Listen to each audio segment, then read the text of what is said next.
Damos la bienvenida en el estudio de los desayunos de 24 horas a Marisol Andrade, directora nacional del Servicio de Rentas Internas. Marisol, bienvenida, buenos días. Buenos días, Janet. Bueno, la primera calificación que se ha dado al proyecto de ley que está presentado en la Asamblea Nacional es que tiene un fin o un fondo netamente recaudatorio. ¿Usted coincide? Janet, definitivamente el proyecto de ley de crecimiento económico tiene varios objetivos. Uno de ellos, sin lugar a dudas, es generar recursos para el presupuesto general del Estado. Pero no podríamos llegar a concluir que únicamente tiene ese fin. El principal en materia tributaria, sin lugar a dudas, es generar ese régimen, ese sistema tributario simplificado. ¿Y por qué quiero resaltar aquello? Los ciudadanos, los contribuyentes, día a día en cada uno de los conversatorios, de los diálogos que hemos mantenido, pues, ¿qué nos solicitan? Yo quiero cumplir con mis obligaciones, pero quiero hacerlo de manera fácil, sencilla. En lo que corresponde a simplicidad administrativa, Janet, hemos venido dando pasos grandes, como los formularios en línea, que le toma 6 minutos realizar su declaración, la inscripción de RUC en línea de una persona natural que desde su oficina, desde su hogar puede inscribirse, la autorización de terceros en línea, que más allá de solamente darle simplicidad al ciudadano, también le da seguridad, pues para caminar ya en los siguientes pasos de la simplicidad, necesitamos justamente esta reforma. ¿Y a qué me refiero? Me refiero al régimen simplificado para las microempresas, aquellos microempresarios, aquellos emprendedores que sienten la necesidad de que cuando están iniciando su actividad económica necesitan una ayuda, necesitan que alguien les extienda la mano. Y por el lado tributario justamente se está planteando aquello. Todo es perfectible. Este proyecto de ley económico se está analizando en la Asamblea, hemos sido partícipes de las comparecencias, hemos sido enfáticos en mencionar que cualquier tema que sea sujeto de mayor análisis, de algún cambio, pues estamos totalmente abiertos a recibirlos y a debatirlos, a realizar los cálculos de impacto fiscal que corresponda a cada una de las decisiones. Pero no podemos desconocer lo que estamos planteando. Ese régimen para las microempresas, ya no realizar 12 declaraciones al año, hacerlas solamente 2, ya no ser agente de retención. Y eso simplifica no solo por el lado del contribuyente, sino también por el lado del SRI en el control. Ajá, pero en esto, por ejemplo, de ya no hacer declaraciones mensuales, sino semestrales, ¿eso no digamos, afecta el flujo de caja del Estado? Estimada Janet, respecto a las declaraciones de IVA, de ICE, de estos contribuyentes, de estos microempresarios, de estos emprendedores, más de 330,000 contribuyentes de un universo de 2 millones de contribuyentes activos, lo que representa el IVA, el ICE, la recaudación de este grupo, es mínimo respecto al monto de los grandes contribuyentes, de los medianos, de los pequeños, y por eso se tomó esta decisión, que ya no lo realicen las 12 veces, sino 2 veces al año. Otro tema importantísimo, el impuesto a la renta único para el sector agropecuario. Yo pienso que es necesario que los agricultores, que los ganaderos, pues también expresen su sentir en algunas mesas, en algunas reuniones con este sector. Nosotros les hemos escuchado y ellos nos han planteado, mire, yo tengo mi actividad económica, es un sector informal, lo reconocemos de parte y parte, y debemos caminar hacia la formalización y también a que yo pueda cumplir con mis obligaciones. Este régimen que se plantea para el sector agropecuario es completamente voluntario. Si yo actualmente soy agricultor, soy ganadero y no quiero adherirme a ese sistema, a ese régimen simplificado, pues sigo en el general. Pero ¿qué me permite este régimen simplificado? Me permite pues realizar un pago específico de acuerdo a una tabla progresiva, porque la pregunta será, ¿y qué va a pasar con aquellos pequeños?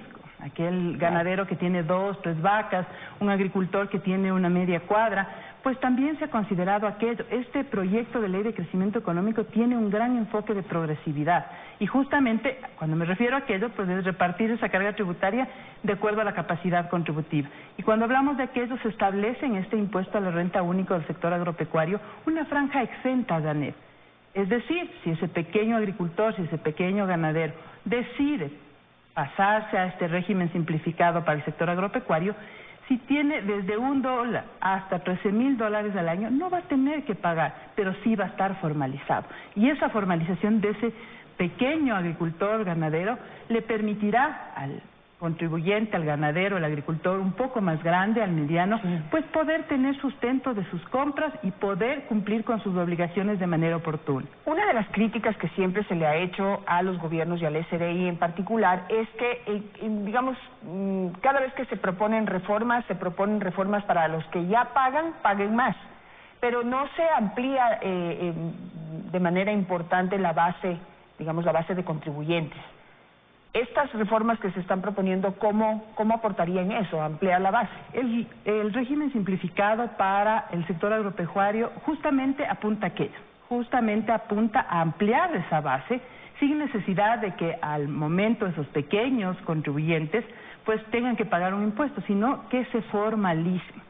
Hacia allá estamos ampliando. Cuando hablamos de los diferentes controles de la administración tributaria, pues tenemos por un lado aquellos que tienden a formalizar a los ciudadanos, a los contribuyentes, y también a controlar, por ejemplo, la veracidad respecto a sus declaraciones. Esto es un conjunto, esto no viene aislado. Pues he escuchado a algunas personas que dicen, hace falta más. Bueno, discutamos, avancemos, vayamos planteando alternativas, pero si no seguimos caminando en ese largo trayecto que es de la simplicidad para alcanzar ese cumplimiento voluntario de los contribuyentes, pues no avanzamos, el país se detiene y hacia allá apunta. Tal vez yo quisiera compartir también en este momento que, si bien hemos dicho que uno de los objetivos es la simplificación, alcanzar un sistema tributario simple, ágil, el segundo, por supuesto, también es obtener recursos para el presupuesto general, pero un tercer componente, un tercer objetivo grande de este proyecto de ley de crecimiento, justamente es la transparencia fiscal. Recordemos que el país, a través de una suscripción, de una adhesión el año anterior en París, este año, a través de también adhesión por parte de la aprobación de la Asamblea Nacional del señor Presidente de la República, Ecuador se adhirió a la CAM. ¿Qué es la CAM? Es uno de los mejores instrumentos a nivel internacional para luchar contra la evasión y la elusión fiscal. Y justamente este tercer componente del proyecto de ley de crecimiento económico tiene ese enfoque de transparencia. Se han incluido algunas normas de las mejores prácticas internacionales de la OCDE para evitar, por ejemplo, la erosión de la base imponible, evitar que existan prácticas elusivas que hagan que el contribuyente pues pague menor impuesto a la renta. Sin lugar a dudas, en ningún momento alterar o pues irnos en contra de algún derecho de los contribuyentes. Más bien nosotros estamos proponiendo en este proyecto de ley de crecimiento económico que ese catálogo de derechos del contribuyente, al ser escuchado, el ser informado, el ser atendido oportunamente, actualmente consta ese catálogo en una resolución, Janet. Nosotros planteamos que este catálogo ya no esté solamente en una resolución, sino que sea elevado a ley, justamente por ese respeto, por lo que tenemos que hacer diariamente como funcionarios públicos respecto al contribuyente. Sí, pero es cierto que a través de este proyecto, y hablando de transparencia, se prohíbe la publicación, divulgación o, digamos, como que se protegen los datos de los contribuyentes. Es decir, ya no puede uno entrar a ver cuánto aporta quién. ¿Por qué? No, Janet. Todo lo que actualmente es de información pública se la seguirá manteniendo como tal. El ejemplo que usted acaba de dar justamente es lo que nos ordena, lo que nos dispone el Código Tributario en su artículo 90. Nos dice, Servicio de Rentas Internas, ustedes anualmente tienen que publicar, tienen que difundir los valores pagados y los no pagados por los contribuyentes. Ustedes actualmente, si ingresan a nuestra página, van a encontrarse, por ejemplo, con aquellos contribuyentes que mantienen deuda, y pues aprovecho este espacio para hacer una aclaración. He escuchado algunos actores de la economía que han manifestado que en nuestra página web constan los 25 contribuyentes más grandes que tienen deuda y que les no cobra. No, totalmente falso. millones. Totalmente falso. Esa cartera está de sus contribuyentes que está manifestando aquellos sectores, está totalmente en juicios coactivos, están ejecutadas medidas cautelares como la prohibición de salida del país, como retención de fondos, como prohibición de enajenar bienes. Todo está bajo los procesos que nos corresponden. ¿Por qué la gente no paga impuestos? Digamos, ¿por qué tenemos otra vez estas 25 empresas que están otra vez en juicios coactivos? Muchas de ellas otra vez, otras son nuevas. Sí, ya me da una combinación. Hay aquel contribuyente que por uno u otro motivo personal pues no pudo cumplir a tiempo. Hay otros contribuyentes que justamente utilizan algunas malas prácticas para, haciendo uso de aquellas, pagar menos impuestos, y es cuando el Servicio de Rentas Internas realiza sus controles y efectivamente pues determina glosas. Ustedes deben, es de conocimiento público, el día de ayer se transmitió aquella noticia de los allanamientos que realizó la Fiscalía General del Estado en 4 provincias del país. ¿De dónde derivaron estos allanamientos? Justamente de una denuncia presentada por el Servicio de Rentas Internas en mayo de este año, Respecto a defraudación tributaria relacionada con empresas fantasmas, hasta el momento este control de empresas fantasmas nos ha generado más allá de 900 millones de dólares para el país, 860 empresas fantasmas determinadas, catalogadas como tal por el Servicio de Rentas y más de 20.000 clientes relacionados. ¿Por qué comparto aquello? Porque realmente es necesario que la ciudadanía tenga conciencia de qué pasa el momento en el cual yo cometo una práctica que me permite evadir. No solamente es el pago del impuesto, quizás dirán, pero bueno, el Servicio de Rentas me va a determinar, me identificará un valor a pagar, lo cancelo y listo. No es así. La defraudación tributaria tiene atrás un tema penal y en estos casos, como en otros que ya hemos tenido sentencias en el país, pues está determinado prisión justamente para aquella persona, para el contribuyente, para el contador, para aquellas personas relacionadas a estas tramas, que es el trabajo de la administración tributaria. ¿Cómo quisiéramos que mañana no tengamos ni un solo caso de defraudación, sí, no tengamos que presentar denuncias penales por el buen comportamiento de los contribuyentes? Quisiera ir sobre las propuestas que están en la ley, otras propuestas que están en la ley, y es que las empresas, a partir de que ganan $1 millón, tendrían que hacer una contribución del 0,01% de sus ingresos al fisco. Pero se decía, o se dice que, no quiero dar un número para no equivocarme, pero muchas de ellas pierden dinero. Es decir, no todas las empresas llegan al final del año con la proyección que tenían y por A o B motivo pierden plata. Entonces, esas empresas que pierden dinero, ¿cómo van a pagar? No sé si tienen ese cálculo de cuántas de las empresas finalmente cada año pierden dinero. Janet, de las sociedades que está establecido de acuerdo al proyecto que superen el $1 millón, de 1 millón a 5 es del 0.10%. Esa precisión quisiera hacerla, no es del 0.01. 0.10, 0.1. 0.1%, de 5 a 10, 0.15 y superado los 10 millones, 0.20.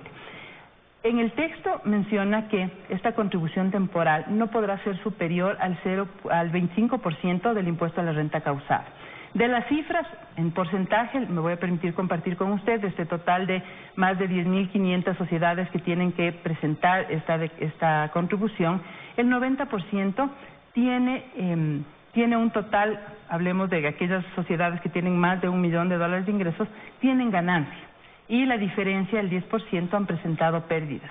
En el texto se establece que aquellas sociedades pues justamente hacen relación el pago de la contribución con el 25% del impuesto a la renta causado y en ese caso pues efectivamente no tendrían que realizar la contribución. Recordando que esto está considerado dentro del impacto fiscal y los 177 millones que generaría esta contribución año a año contempla justamente esas 10.400 que tendrían que realizar la contribución de acuerdo al nivel de ingresos. ¿Por qué sobre los ingresos? Porque justamente es una contribución especial, temporal y no es impuesto a la renta para hacerlo respecto a su utilidad. Es por 3 años. Así es. Hay otra, digamos, entre los temas que se han debatido y que se han ventilado en los últimos días, es esta decisión de que quienes ganan más de $8.300 cada mes ya no pueden deducir sus gastos. ¿Qué porcentaje de la población, digamos, que tiene trabajo, gana ese sueldo? Ya. Esta decisión básicamente es enfocada a la progresividad, que al que más tiene, más deba aportar. Estamos hablando que aproximadamente 10.570 personas naturales estén respecto a esta decisión involucradas. Estamos hablando que de la población total, respecto a los 17 millones, es del 0.06%. Respecto a los contribuyentes, a las personas naturales, pues estamos hablando que alrededor del 0.10%. Y sobre todo, yo quisiera compartir en este momento a la ciudadanía que nos están viendo que el impacto, porque en alguna nota revisé que decían que esto va a tener un impacto del 20% sobre la remuneración. Es falso. El impacto de ya no poderse deducir los gastos personales de aquellas personas que tienen ingresos superiores netos a los $100.000, pues generará un impacto en promedio, a partir de los 100.000, de 0.5%. Estamos hablando de $3.300 en aquellos que tienen en los rangos superiores a los 100.000. Claro, pero el cálculo se está haciendo sumado a lo que ya pagan. Digamos, ya pagan los que más ganan ya pagan un 35% o 25 a 35% de impuesto a la renta, ¿correcto? Así es. Súmele a eso todo lo que hay que pagar porque ya no se pueden deducir los gastos. Entonces, sumado lo uno con lo otro, el impacto sobre el salario de esa persona es enorme, versus lo que se paga en otros países, versus lo que pagan otros miembros de la sociedad que tienen que contribuir. Janet, la deducción es de aproximadamente $14,000, es lo que debería dejar, si es aprobada esta ley, Correcto. debería dejar sí, de deducir. $14,000-15,000. Realmente, insisto, o sea, tenemos en un rango, por ejemplo, aquellos que tienen ingresos superiores al $1 millón, que es un grupo reducido. Y yo creo que todos somos conscientes, esto es perfectible, hay quienes han manifestado de que debería más bien revisarse la tabla, hacerse más progresiva, subir el porcentaje en la tabla, pues está en este momento el proyecto en la Asamblea Nacional, se han recibido esas comparecencias, analicemos, pero el enfoque que básicamente tiene y que no lo debemos olvidar, es la progresividad. Y cuando hablamos de a quienes afectan, por supuesto es un grupo reducido de quienes pues tienen esa bendición de tener ingresos superiores a los $100,000. Claro, pero de todas formas hay que también no satanizar a ese grupo, ¿no? Porque muchas de las personas que han llegado a ese grupo han sido personas que han hecho un esfuerzo enorme por estudiar afuera, han hecho un esfuerzo enorme para prepararse, han hecho un enorme esfuerzo para crecer, es decir, no son grandes herederos que de la nada hoy ganan $8,300 mensuales, sino que han hecho un esfuerzo en su preparación profesional para poder estar en un sitio en donde pueden aplicar conocimientos adquiridos con mucho esfuerzo y después de mucho trabajo. Sí, así es, ni nadie lo está satanizando. Sí, recordemos que también hay personas naturales que también han estudiado en el exterior, que también se han esforzado y que tienen sueldos de $1,000, $1,500. Correcto. Entonces, no, para nada se le está satanizando. Pero lo que digo, digamos, esa gente que dice, que puede decir, me he esforzado tanto para llegar aquí, para ahora, pues, tener que hacer una contribución mayor que todos los demás. A nadie le sobra el dinero, digamos, cada uno tiene su corresponsabilidad y también tiene, digamos, sus gastos, ¿sí? Y usted, ¿cómo va a combatir la evasión ahí?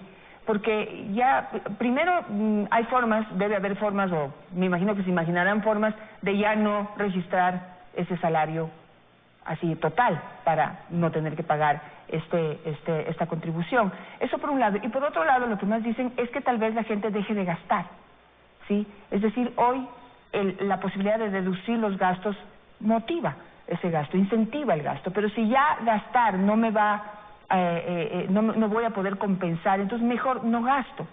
Entonces, ¿cómo han pensado enfrentar eso? Respecto a la evasión, hay varios controles, varias herramientas que tenemos como administración, el cruce de información, los anexos que nos entrega el sistema financiero. Recordemos que ya el próximo año pues también tendremos el intercambio automático a través de nuestra adhesión a la CAM, que nos permitirá tener la información de cuentas financieras de residentes ecuatorianos en más de 130 países. Esta es una herramienta muy potente para la evasión y que desde el próximo año pues ya la tendremos como administración ecuatoriana para poder efectuar nuestros controles.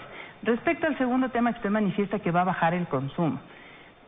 Muy respetable el criterio de quien piense así, pero no va a suceder. Janet, cuando se planteó este tema de los gastos personales, yo soy una funcionaria de carrera, tengo 15 años en el SRI, yo recuerdo que cuando se planteó este tema de los gastos personales, la deducibilidad, era justamente para apalancar la cultura tributaria, que haya la emisión de los comprobantes de venta. Eso sí es lo que no debería pasar, que yo deje de exigir comprobantes por ya no poderme deducir. Pero bajar el gasto, bajar el consumo de $14,000 de personas que tengan más de $100,000, pues no va a suceder. El día a día pues tenemos que realizar gastos en alimentación, en vivienda, en vestimenta. Son gastos que no se pueden dejar de hacer. Ya han adquirido un nivel de vida, digamos, por supuesto, de gasto. Y no va a suceder aquello. Así es, Janet. Bueno, quisiera quedarme ahí, el tiempo se me terminó. Le agradezco muchísimo por estar esta mañana con nosotros. Veamos qué es lo que sigue pasando con esta ley.